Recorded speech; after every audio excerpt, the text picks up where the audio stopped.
کیا سستا کیا مہنگا، کاؤنٹ ڈاؤن شروع، 17,600 ارب روپے حجم کا وفاقی بجٹ آج پیش کیا جائے گا۔ قومی اسمبلی کا اجلاس شام 5 بجے طلب۔ اسپیکر قومی اسمبلی نے 4 نکاتی ایجنڈا جاری کر دیا۔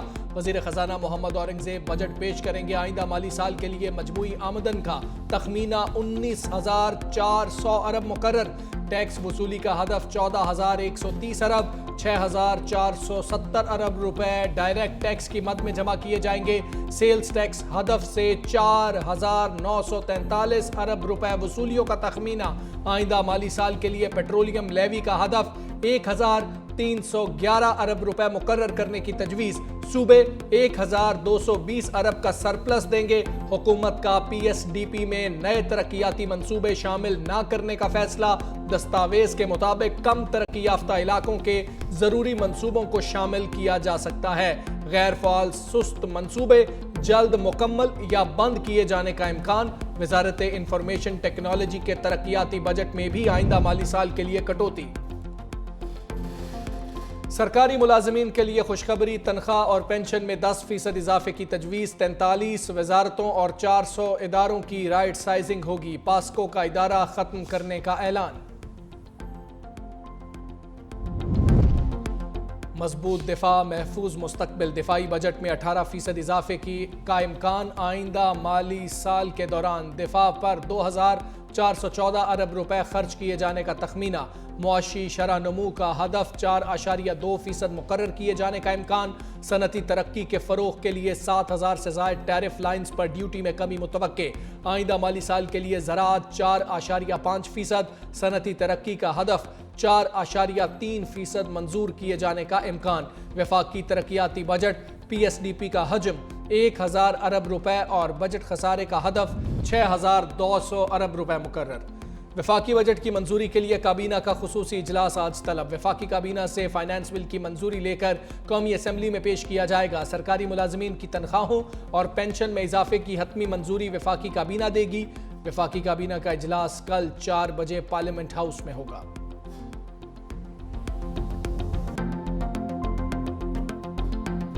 جو لیٹسٹ ایسٹیمیٹ 2025 کا آیا ہے by the international financial institutions is down to 2.8%۔ G D P growth 2023 میں ہماری نیگیٹو 0.2% تھی۔ 2024 میں 2.5%، announce 2.7% growth for 2025۔ Foreign investors کا confidence has gone up. Local investors آئیں گے تو فورن انویسٹرز آئیں گے۔ The national optimism is at a 6-year high. زیادہ سے زیادہ ایز وی گو فارورڈ اپنی جو ہماری لوکل ریسورسز ہیں اس پہ ہمارا دار و مدار ہونا چاہیے، rather than going around and asking for help from others۔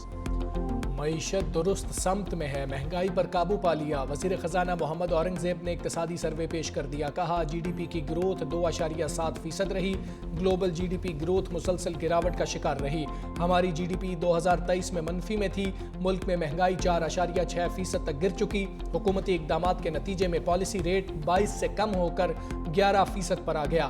G D پی کے تناسب سے قرضوں کی شرح 68 سے کم ہو کر 65% پر آ گئی۔ معاشی ریکوری کو عالمی منظرنامے میں دیکھا جائے، tax to G D P 5 سال کی بلند ترین سطح پر پہنچ گیا۔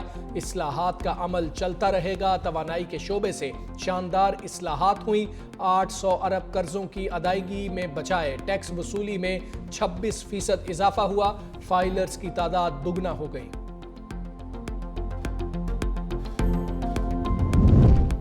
ملک میں خواندگی کی شرح 60% رہی۔ رپورٹ کے مطابق ملک میں مرد خواتین سے 16% زیادہ تعلیم یافتہ۔ مردوں کی شرح 68%، خواتین کی 52.8% ریکارڈ۔ تعلیم پر مجموعی قومی پیداوار کا محض 0.8% خرچ کیا گیا۔ اعلیٰ تعلیم کے شعبے پر 61 ارب 10 کروڑ روپے خرچ ہوئے۔ ناول بھٹو نے برطانیہ میں بھی مودی سرکار کو بے نقاب کر دیا۔ Think tank institute of strategic studies سے خطاب میں کہا بھارت کی پانی بند کرنے کی دھمکی اعلان جنگ کے مترادف ہے۔ عالمی قوانین کی خلاف ورزی سے خطے کے امن کو خطرہ ہے۔ بھارت پہلگام واقعے کی تحقیقات اور ٹرمپ کی مصالحت سے انکاری ہے۔ بھارتی دہشت گردی سے کینیڈا بھی محفوظ نہیں۔ مسائل حل نہ ہوئے تو آئندہ نسلیں بھی لڑتی رہیں گی۔ دنیا مسئلے کا نوٹس لے مزید بولے پانی ہماری ناگزیر ضرورت ہے، اس پر سمجھوتا نہیں ہوگا۔ مسئلہ کشمیر تقسیم ہند کا ادھورا ایجنڈا ہے، ایٹمی سمیت تمام اسلحہ ذخائر کم کیے جانے چاہیے۔ پاکستان اور بھارت جوہری ملک ہیں، جنگ نے ثابت کیا پاکستان ذمہ دار ملک ہے۔ ہمیشہ مذاکرات اور سفارتکاری سے مسائل حل کرنے کا کہا۔ دہشت گردی، کشمیر اور پانی پر بات کریں اور آگے بڑھیں۔ جنگ بندی کا کریڈٹ صدر ٹرمپ کو دیا جانا چاہیے، نہیں معلوم بھارت سچ کو ماننے کے لیے کیوں تیار نہیں۔ بلاول بھٹو کی سفارتی مشن پر لندن میں مصروفیات، سابق وزیر خارجہ کی برطانوی پارلیمنٹ آمد۔ رکن پارلیمنٹ یاسمین قریشی نے بلاول بھٹو کا استقبال کیا۔ پاکستانی وفد کی برطانوی پارلیمانی انڈر سیکرٹری آف اسٹیٹ ہمیش فالک سے ملاقات۔ جنوبی ایشیا میں امن و استحکام کے فروغ پر تبادلہ خیال، بھارتی اشتعال انگیزیوں اور خطے میں کشیدگی پر بھی غور۔ بلاول بھٹو نے خطے میں برطانیہ کے سفارتی کردار کو سراہا، کہا بھارت کے یک طرفہ فوجی اقدامات جنوبی ایشیا کے استحکام کے لیے خطرہ ہیں۔ بھارتی اقدامات شہریوں کی شہادت اور بنیادی ڈھانچے کی تباہی کا باعث بنے۔ پاکستان نے اشتعال انگیزیوں کے باوجود ذمہ دارانہ رویہ اپنایا، اپنے دفاع کا حق اقوام متحدہ کے چارٹر کے تحت محفوظ رکھتے ہیں۔ پاکستانی سفارتی وفد کا سنتاس معاہدے کی معطلی پر تشویش کا اظہار۔ وزیراعظم کا بوسنیا کے ایوان صدر کے رکن کو ٹیلی فون۔ شہباز شریف نے ڈاکٹر ڈانس بیسریک کو عید الاضحیٰ کی مبارکباد دی۔ بوسنیا کے رہنما کا بھی عید پر نیک جذبات کا اظہار۔ وزیراعظم نے پاک بھارت کشیدگی میں حمایت پر بوسنیا کی قیادت کا شکریہ ادا کیا۔ جو گروتھ دکھا رہے ہیں یہ گروتھ بھی فارم 47 کی گروتھ ہے، جیسے یہ حکومت فارم 47 کی ہے۔ جب ہم گئے 6.5% کی گروتھ گری پہلا سال ان کا، بڑا کس کسا کے ادھر کر ادھر کر، یہ 2.4% سے 2.7% کے اوپر آ گئے۔ وہ جو 35% افراد خطے غربت سے کی لکیر سے نیچے رہتے تھے ان کی تعداد اب ہو گئی ہے 45%۔ یہ وہ وزٹس ہیں جن کو لایا گیا تھا غریب کی حالت بہتر کرنے کے لیے، چولہے جو ہیں وہ جلانے کے لیے۔ چولہے ٹھنڈے کے ٹھنڈے رہ گئے، آپ نے غریبوں کی چولہے جو ہیں وہ ہلا کے رکھ۔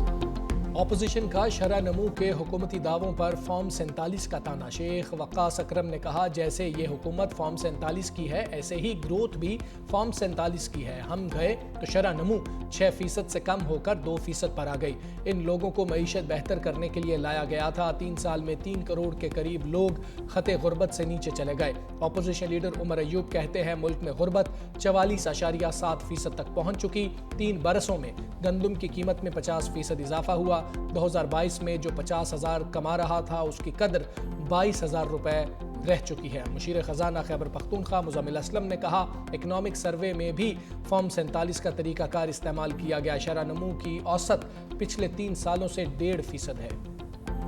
جہاں جو ہے حکومت کی ناکامی ہو رہی ہوتی ہے وہاں وہ فارم 47 ٹیکٹک چلا دی جاتی ہے۔ فارم 47 کی جو ہے ٹیکٹک جو ہے اکنامک سروے میں بھی استعمال کی گئی۔ یہ ہم جھوٹ کی زندگی میں کب تک، آپ جو معاشی سٹیبلٹی ہو گئی ہے، معیشت کھڑی ہو گئی ہے، یہ کب تک آپ اپنے آپ کو چورن بھیجیں گے؟ بے روزگار ہم بیٹھے ہیں، کاروبار جو کرتے ہیں ان کا کاروبار ٹھپ ہو چکا ہے، جو قرض دار ہیں ان کا قرض میں وہ ڈیفالٹ ہو رہے ہیں۔ عوام اس کو جب سنتی ہے تو ان کو غصہ آتا ہے کہ یہ کیسی باتیں کر رہے ہیں، یہ کیسی کون سی گروتھ کی باتیں کر رہے ہیں، کون سی ترقی کی باتیں کر رہے ہیں۔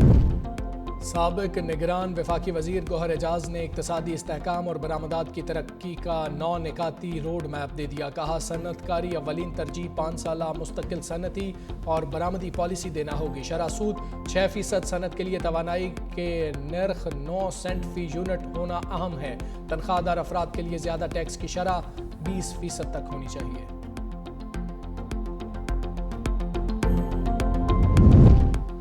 اڈیالہ کے مکین سے ملاقات کا دن، کوآرڈینیٹر نے 6 وکلاء کی فہرست اڈیالہ جیل حکام کو بھجوا دی۔ سلمان اکرم راجہ علی بخاری بانی سے ملاقات کریں گے۔ نیاز اللہ نیازی، عرفان خان نیازی کا نام بھی فہرست میں شامل۔ بانی کی بہنوں اور دیگر فیملی ارکان کی بھی جیل آمد متوقع۔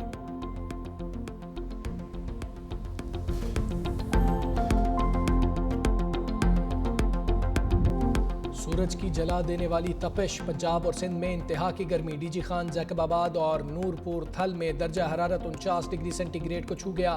بھکر، سرگودا اور سبی میں 48 ریکارڈ، بہاول نگر، بنو، دادو، گجرانوالہ میں 47 ڈگری رہا۔ ملتان 46، لاہور، فیصل آباد 45، پشاور اور اسلام آباد 44, کوئٹہ 36 اور کراچی میں درجہ حرارت 34 ریکارڈ. ملک میں شدید گرمی کی لہر 12 جون تک جاری رہنے کی پیشگوئی. شہر قائد میں سمندری ہواؤں سے موسم میں تبدیلی کا امکان.